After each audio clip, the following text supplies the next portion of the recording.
I didn't cry when it happened. I didn't scream. I didn't even blink.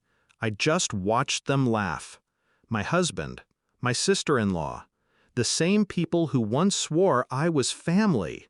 The irony was bitter. 3 weeks earlier, I'd wired them the down payment for their house, a gift, my savings, my future, placed in their hands without hesitation.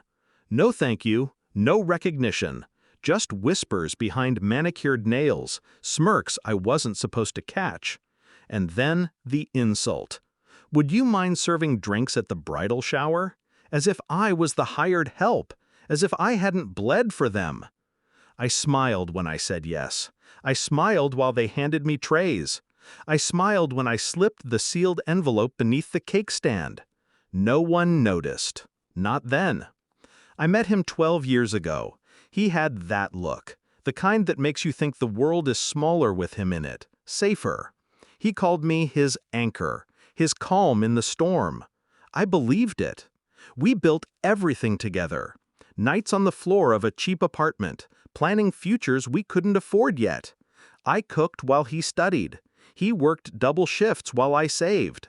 He promised me the world, and I thought we were drawing the same map. But love has a sound when it begins to die. It's quieter than you expect. First, the late texts. Then, the absent stares. Then, her name appearing more than mine. His sister. Always at our table. Always needing help. I ignored the signs. The way his laughter lingered longer when it was her joke, not mine. The way she touched his arm like she owned it.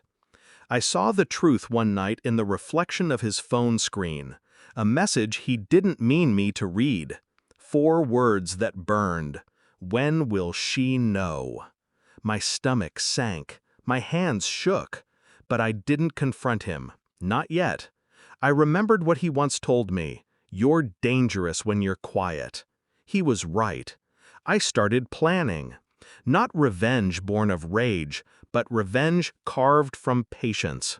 I gathered proof, screenshots, financial transfers, hotel receipts. I made copies, printed, dated, sealed. I spoke to a lawyer in silence. I moved money where he couldn't touch it. I prepared the ground so when it cracked, he'd be the one to fall through. Then I waited. Because revenge isn't a dagger you swing, it's poison you pour slowly.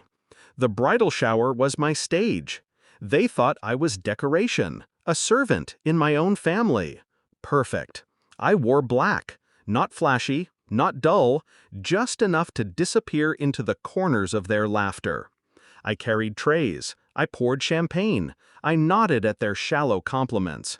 They toasted each other, their future, their happiness. My presence was invisible. Until it wasn't. When the cake came out, I slid the envelope under the stand. It looked harmless, a sliver of white against satin cloth. The first scream came when her maid of honor noticed it. Curious, she tugged it free, assuming it was a card. She laughed until the photos slipped out. Screenshots, receipts, hotel confirmations, his handwriting, her lipstick stains, all documented, all undeniable. The laughter stopped. Faces turned pale, and I just kept pouring drinks. He looked at me then, panic in his eyes. The same eyes that once begged me for trust. He opened his mouth, but no excuse came out.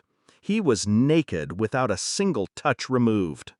His sister gasped, but I caught the flicker in her face. Not guilt, not shame, anger, at being caught, not at what she had done.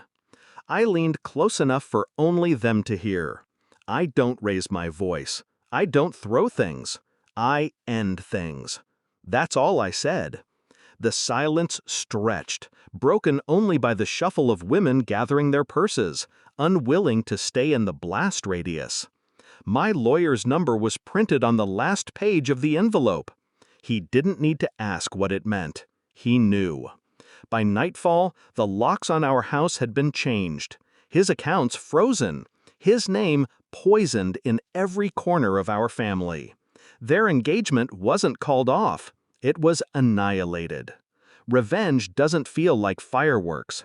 It feels like silence finally making sense. I went home that night, alone, and poured myself a glass of the champagne I'd been serving.